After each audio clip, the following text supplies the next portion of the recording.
pessoal, tudo bem? Meu nome é Cláudia Farca, sou diretora do Colégio Bom Retiro e nós estamos gravando o nosso CBR Cast. E eu estou aqui com a professora Daniela, né? É a professora nossa de Geografia, professora de... Projeto de vida. Na verdade, eu trabalho com humanidades aqui dentro do colégio, né, Exatamente. Cláudia? Já tem muitos trabalhos gravados. Sim. Vale a pena vocês darem uma conferida, muito legal, tá? E hoje nós vamos falar de socioemocional, né, Dani? Exatamente. E nesse ano não, vamos falar desde 2020, né? O Colégio Bom Retiro se preocupou muito com a questão emocional dos nossos alunos, porque eles vieram, assim, após pandemia, com muitos medos, muitas dúvidas, né? Até mesmo a questão da interação pessoal entre os amigos. E aí a gente pensou num projeto pedagógico, né? Num plano onde nós colocássemos essa disciplina. Posso chamar de disciplina? Pode chamar de disciplina. Qual? E aí a Dani foi convidada, porque a especialidade dela, né? Você tem uma... Sim, eu sou psicopedagoga, estou fazendo agora psicanálise também. A minha área é de humanidades e eu tenho essa facilidade, né? De lidar com as crianças, com os alunos. E esse trabalho, na verdade, está completando hoje mais ou menos 1 ano e meio, porque nós começamos no meio de 2021. E aí, Dani, conta para nós, né, pro pessoal que está em casa, o que agregou na vida dos nossos alunos, dentro do nosso colégio e na nossa vida também, dentro da comunidade escolar e dos nossos professores. Né? Porque também a gente tinha muita reclamação de professores em reunião. Eu não sei, quem é professor aí sabe, reunião de professor, eles dão o problema para você e não dão a solução. Exatamente. Não traz a solução. E aí a gente tem que pensar como direção, como juntando com a coordenação, estratégias, mas nem sempre todas as estratégias dão certo, não é verdade? Exatamente, é tudo teste, né? Experimento, teste, aprovação, né? E hoje a Dani vai contar para nós se esse teste deu certo. E se nós vamos continuar no próximo ano. Então vamos lá, bom. Dani, conta para nós. Primeiramente, né, Cláudia, eu achei muito sensível por parte da equipe do CBR ver essa dificuldade, né, que os alunos estavam apresentando. Claro, né, com o feedback dos professores, aquela aula EAD. Então, vocês foram muito sensíveis em perceber que os alunos precisariam de algum tipo de ajuda, né? Como dar essa ajuda? Porque as pessoas já pensam em psicólogo, já pensam em doença, alguma coisa assim, psiquiatra. Né? Exatamente. Então, eu acho que nós, enquanto educadores, né, nós temos um trabalho árduo para fazer, enquanto professores. A questão socioemocional, ela ficou muito sentida, porque várias emoções foram sentidas e vividas nesse processo. A questão familiar é muito importante, o acesso à tecnologia, muitas pessoas perderam o emprego, né? Então, foi um momento traumático na nossa vida, né?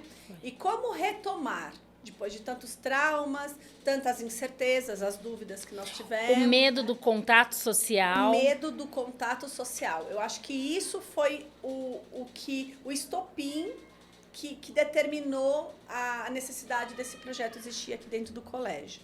Porque nós voltamos assustados, né? Nós estávamos isolados. E, de repente, como retomar aquela amizade, aquele vínculo que foi perdido? Então, eu consegui, né, associar as aulas de projetos de vida com um trabalho paralelo, que é o trabalho de orientadora pedagógica.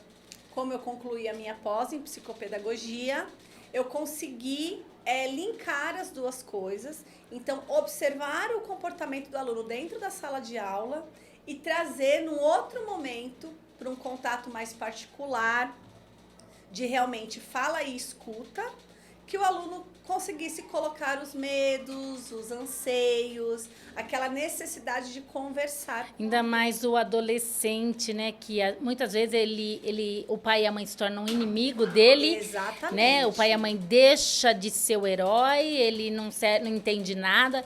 E aí você consegue com que o adolescente se abra com você e você orientá-lo. Sim, né? sim. É uma conversa difícil, mesmo porque eu sou uma estranha, né? Eu sou a professora. É muito normal na adolescência os pais e os filhos romperem. Não é um rompimento definitivo, mas Sim. eles rompem. E depois eles começam a retomar. Porque a adolescência é uma incógnita, né, Clau? É você reconstruir, derrubar tudo aquilo que você aprendeu do pai, da mãe, da família, né? Exatamente. E você reconstruir seus próprios valores. Exatamente. Porém, muita coisa, não precisa ficar assustado. Muita coisa, com certeza, vai ficar e eles vão entender da necessidade da educação que foi dada, né? Os valores, os princípios. Os valores e os princípios, eles vão permanecer porque é a essência deles. É a essência. Então, isso não muda. Claro, tem alguma mudança ou outra, né? Mas um olhar também diferenciado. O adolescente, ele fica um pouco... eu diria que isolado, né? Então, eles se apegam no moletom, que Se ele esconder. se esconde no moletom, no cabelo, a própria máscara, A touca. a touca. Então, tudo isso... Um calor, né? Gente, vocês já perceberam? Tá um calor de 40 graus e os adolescentes muitas vezes estão com aquele capuz, a touca. A gente fala, meu Deus, ele vai fritar aí dentro. Exatamente. Mas ele tá lá no mundo dele, ele né? Ele tá lá protegido. E você acha importante respeitar esse momento dele? É importante respeitar, porque ele não está pronto para sair do ovo, né? Ele não está pronto para sair para o mundo. E tem as mudanças hormonais. Eu percebi, Clau... O corpo, né? O corpo, principalmente das meninas, e a voz dos meninos. Então, com a máscara, eu não preciso falar. Eles não vão perceber a minha mudança de voz, essa mudança hormonal, ou até mesmo as espinhas, né? Que todo mundo fica com... Eu não vou ser julgado, Exatamente, né? Exatamente. Então, nós já lidávamos, né, com alguns desafios, e a máscara, e agora o capuz, o moletom, né? Eles estão protegidos. Então, temos que respeitar. Claro que quando está um calor de 40 graus, né? Nós precisamos ficar alertas, porque lidamos com crianças e eles passam mal. E é difícil eles falarem quando eles estão passando mal, com a pressão baixa, alguma coisa. Às vezes não se alimentou, né? Exatamente. Então, assim, são detalhes que nós precisamos estar de olho. O professor olha tudo, gente, tudo. Então, são desafios, né? São desafios diários. Cada ser humano é único. Exatamente. Por mais que nós tenhamos a questão do desenvolvimento humano, mas cada um desenvolve de uma forma, é individual. Individual. E esse olhar, ele deve ser individualizado também. Até mesmo a questão de comparação, né, Dani? Sim. A gente nunca deve comparar um aluno com o outro, um filho com o outro, com o primo. Não dá pra comparar. Porque eles têm personalidades únicas de indivíduo, né, Exato. Claro. E se eu coloco todo mundo no mesmo balaio, ele vai se sentir muito próximo ao outro ou às vezes muito diferente do outro. Então, o tratamento deve ser individualizado, né? Eu gosto de chamar o aluno pelo nome, eu gosto de olhar para ele, esse contato visual é muito importante. Quando o aluno, isso é muito importante para os pais também, às vezes eles querem falar uma coisa, eles estão com aquilo há semanas. Às vezes é uma coisa boba, é uma festinha, é ficar até mais tarde no colégio, ou no pátio do prédio, ali na quadra, enfim. E eles ficam ali rodeando. É muito importante que eu aprendi, você ouvir o aluno, ou o filho, ou a criança. Então, para de fazer o que você está fazendo. Às vezes a gente tá lavando a louça, na correria, dona de casa, e o filho quer um momento e a mãe fala, fala filho, mas eu tô lavando louça. Então, assim, é um momento de às vezes você parar. Eu como professora, quando eu tô corrigindo alguma coisa, quando eu tô na lousa, eu chamo o aluno pelo nome, eu olho para ele e falo, agora você vai falar. E é muito importante ele se sentir ouvido, porque quando nós somos ouvidos, nós nos sentimos amados, né? Você acha que hoje, a família de hoje, ela dá mais atenção ou menos atenção, vamos falar antes da pandemia? Como você acha que ficou essa relação? Na convivência, na sua experiência com os seus alunos? Olha, eu não sou mãe, né? Então, é a minha experiência como mãe, gente. Eu sou mãe de aluno, né? Vamos falar assim, e de cachorro. E de cachorro, de pet, é verdade. Mas eu vejo que tudo é muito novo. Porque a geração mudou, né, Cláudia? Então, eles são crianças de 2010, 2012, né? Dependendo aí da faixa etária, mais ou menos isso. Então, é muito diferente.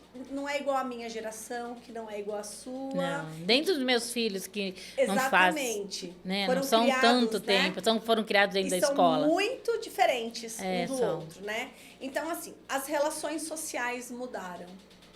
As relações familiares também mudaram. Então, a gente não pode pegar uma experiência da minha avó ou da minha mãe. Jamais, gente. Ai, no meu tempo era assim. Então, no seu tempo era assim e hoje é diferente.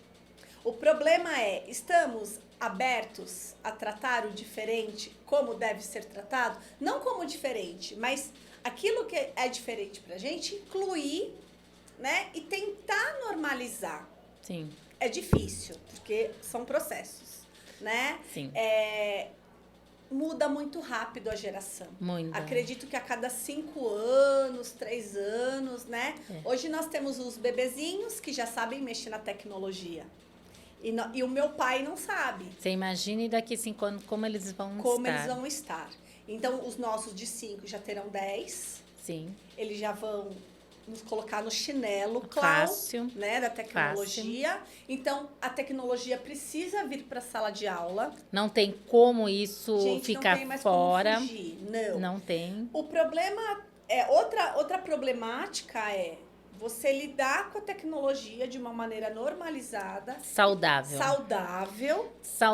Porque eu noto, a gente está até fugindo um pouquinho do assunto, verdade. Mas vamos falar da tecnologia, que é muito importante também, principalmente para as crianças e os adolescentes.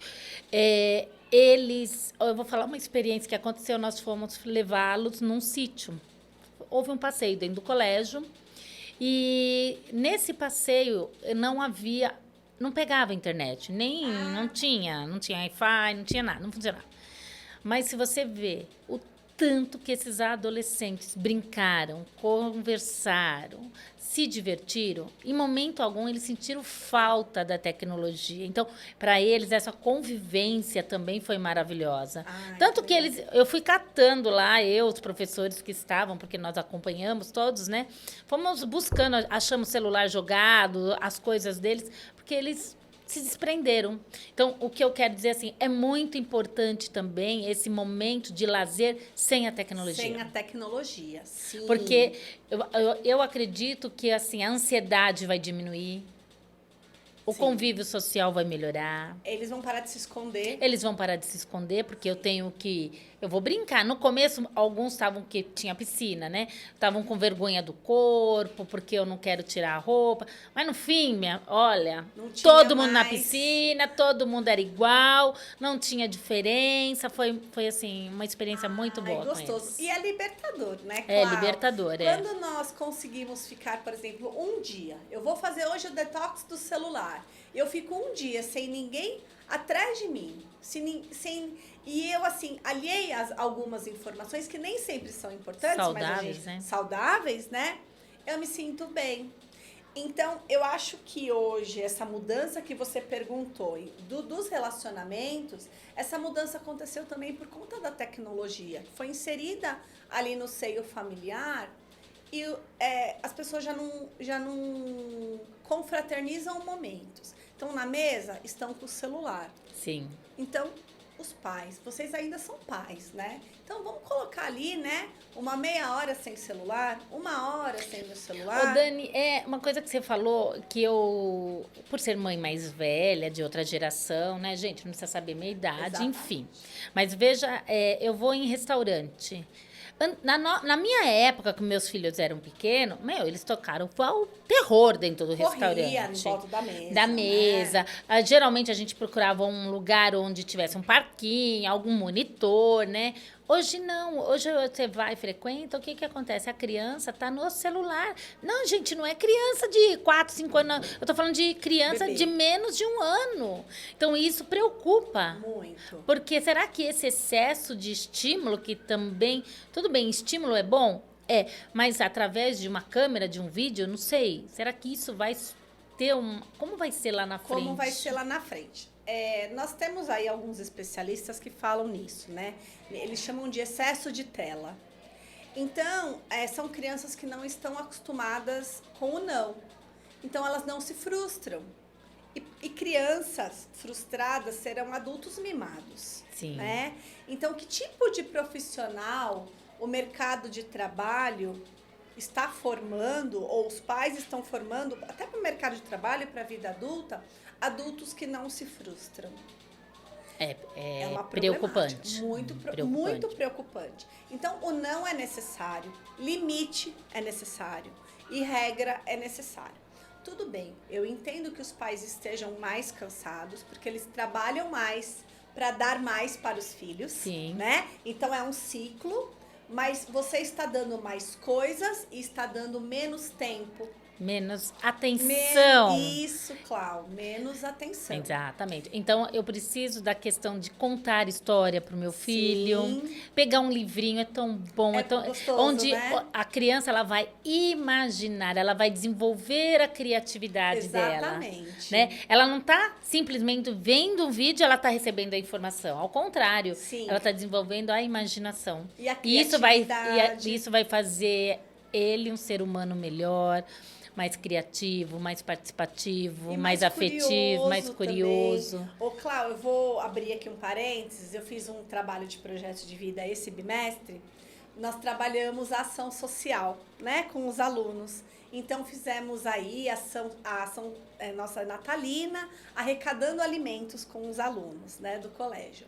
E para introduzir o tema, eu li um livro infantil para eles. Então, eu li do 6º até o 3º ano, um livro maravilhoso chamado A Árvore Generosa. As crianças amaram, porque eu fui lendo a história. Ela não tá falando de criança pequena, ela tá falando dos adolescentes, exatamente, gente, de 12 a 17. Eu fiz o mesmo trabalho, o mesmo material, mas eu colhi histórias e relatos, experiências diferentes. Para mim foi maravilhoso, porque toda aula que eu ia ler o livro, né, até me arrepia, olha porque só. a emoção dos alunos, eles queriam saber o que ia acontecer na próxima página. Eles tentavam adivinhar e no final, né, era a Árvore Generosa. Gente, leiam esse livro, é maravilhoso. Ele é infantil.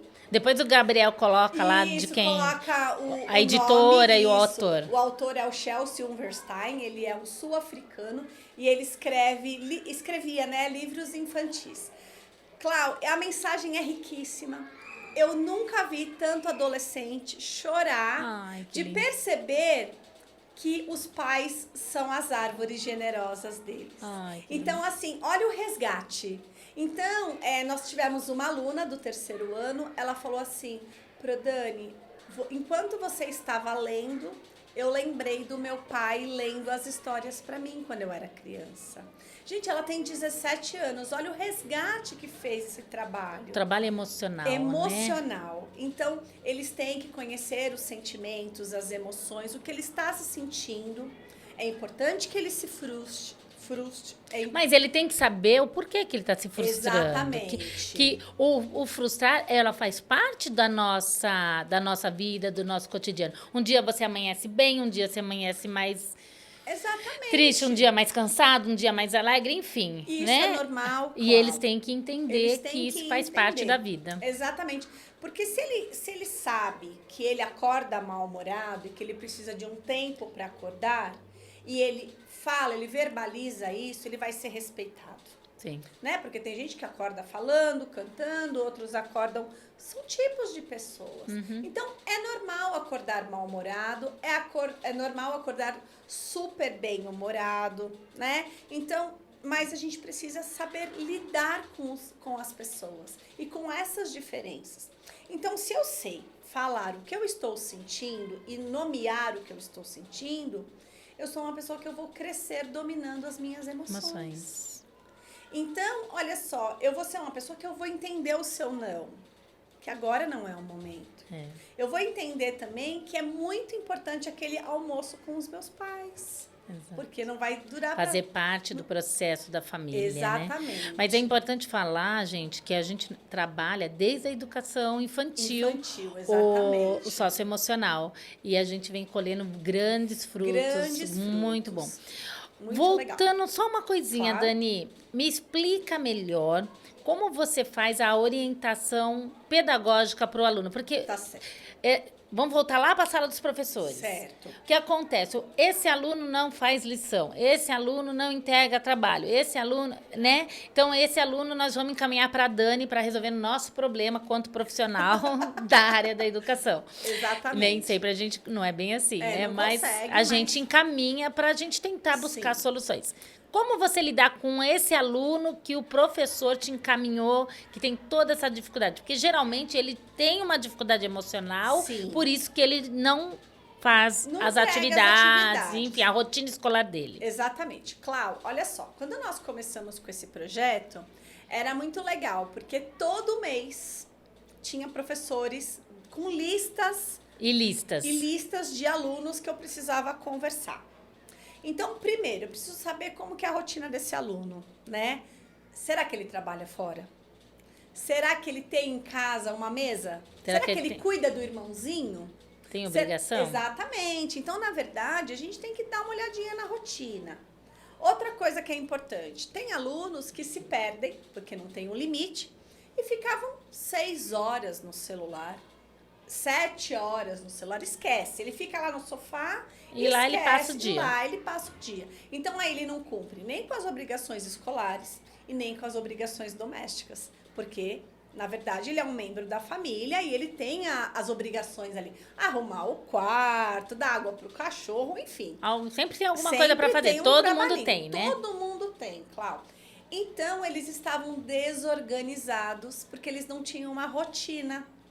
Então, eu comecei a chamar aqueles alunos muito desorganizados e passar planos de rotinas. Então, eu falava assim, ó, você vai demorar meia hora para estudar e depois você tem a sua tarde livre.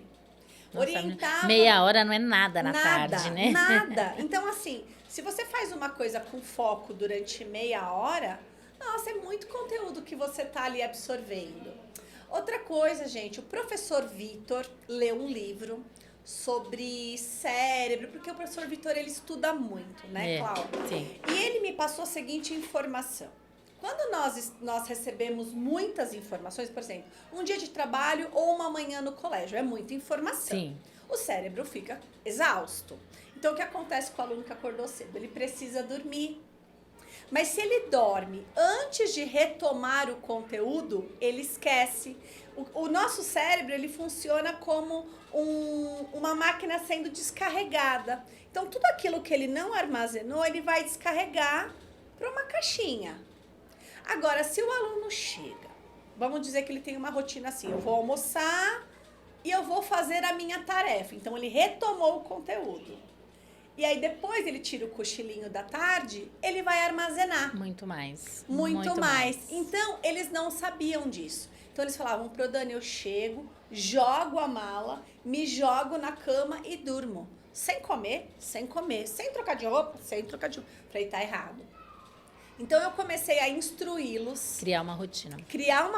Então eu fazia um plano. Porque, gente, muitas vezes eles estão sozinhos em casa, porque o pai e a mãe estão trabalhando. Estão trabalhando, né? Então não tem quem orientá-los, né? Por mais que o pai e a mãe oriente, mas eles não vão escutar aquele assunto que nós já falamos, né? Exatamente. A pai, de novo, né? Vai falando a mesma coisa? Exatamente. Então, na verdade, é uma orientação de uma pessoa. Aí eu expliquei para eles, falei o motivo, expliquei que foi o Pro Vitor que estudou isso e ele me passou. Olha só como é importante nós conversarmos. Clau, os alunos começaram a criar uma rotina. Outra coisa, na época de provas, eu chamo eles uma semana antes e falo, eu quero ver o seu material. Se tá completo, se ele fez as tarefas. Porque ele vai estudar pra prova, abre a apostila, tá em branco. Não fez nada, né? Não fez nada. Então, eu peço para eles me trazerem resumos, para ver se eles estão estudando certinho. Então, na verdade, assim, aí os alunos que já estavam habituados e praticando uma rotina, eu comecei a instruí-los. Olha, você faz dessa maneira, você faz dessa maneira. Cláudia, nós não perdemos mais tempo em reunião problematizando. Exatamente. Eliminamos. Na nossa reunião de professores, como melhorou, né, Dani? Melhorou. A gente rende mais, Exatamente. trata de assuntos... de outros assuntos, de outros projetos, né? E quando um aluno apresenta algum problema, nós encaminhamos para você. E a Dani, quando não dá conta ou que é algo a mais, aí nós vamos chamar esses pais para conversar. Exatamente. Então, nós conseguimos zerar.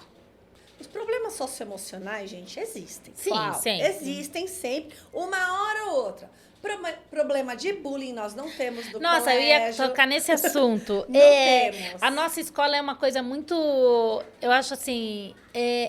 ela é muito eclética. Porque nós atendemos várias comunidades. Exatamente. E como eles se respeitam. Exatamente. E é engraçado que quando vem aluno de fora, de outros colégios, eles vêm com algumas manias de bullying, sim. E aí tem, claro, vai vir a reclamação, o pai e a mãe vai vir conversar, e a gente vai trabalhando isso. Ao final do ano... E aqui é muito legal que eles estão no mesmo ambiente e todos conversam com todos. Então, não tem aquele assim, o aluno do terceiro ano não conversa com o aluno do primeiro. Não existe rivalidade, não tem rivalidade. Tanto que nas nossas gincanas, né, nós trabalhamos o interclasses. Então, eles se juntam de classes diferentes em grupos. Então, todos se conhecem, todos se tratam pelo nome. De vez em quando, gente, né? Não, gente, não existe perfeição. O mundo perfeito. Não existe escola perfeita. Exatamente. Problemas, é o que eu sempre falo, problemas vão surgir, mas nós, como educadores, profissionais da área, temos que estar atentos, temos que estar orientando, procurando soluções, né? E não colocando mais pilha na fogueira, né? A gente tem que tentar amenizar, não é verdade? Eu percebo que quando os professores, os colegas não sabem lidar ou eles perceberam algumas coisas, eles já me chamam. E eu já resolvo. Então, na verdade, a gente tenta resolver ali de uma forma pacífica, com conversa, sem briga, porque não adianta, né? Conversando, tentando entender, né, o que está acontecendo ali. E olha, a gente termina o ano na paz. Eu acredito que é na paz. E eu, como diretora, eu vou falar uma coisa para vocês. Esse ano, eu não lembro de ter dado suspensão para aluno. Olha só. Olha que Cláudia, não tivemos problemas. Para vocês verem como foi harmônico o nosso ano. Exatamente. Né? E problemas, assim, de professores falando que o aluno não faz isso, não melhorou diminuiu muito, gente. Então, eu acho que esse projeto é um projeto de sucesso. E vamos continuar, né? Para 2023, firme e forte. É isso aí. Tem que continuar e esse olhar sensível é muito importante. Muito obrigada pela sua participação. Adorei bater um papo com você. Eu que agradeço. Eu acho que a gente pode trazer muitos assuntos. Sabe, tem muita coisa que a gente precisa estar passando para os pais, para os alunos, para eles entenderem essa dinâmica da escola. Exatamente. A escola não é um lugar onde o pai e a mãe mandam o filho somente para aprender. Sim, é muita coisa. A gente trabalha muito mais do que só o papel, o aprendizado. Só prova, nota. Isso faz parte porque o nosso sistema exige que isso seja feito. Ainda é burocrático. Ainda é burocrático, mas um dia nós vamos mudar esse conceito, né? Vamos. Exatamente. Mas ainda é um processo, né? Mas eu agradeço muito e vamos gravar mais coisas para vocês. Com certeza, muito obrigada, estamos pessoal. Aqui. Obrigada, gente.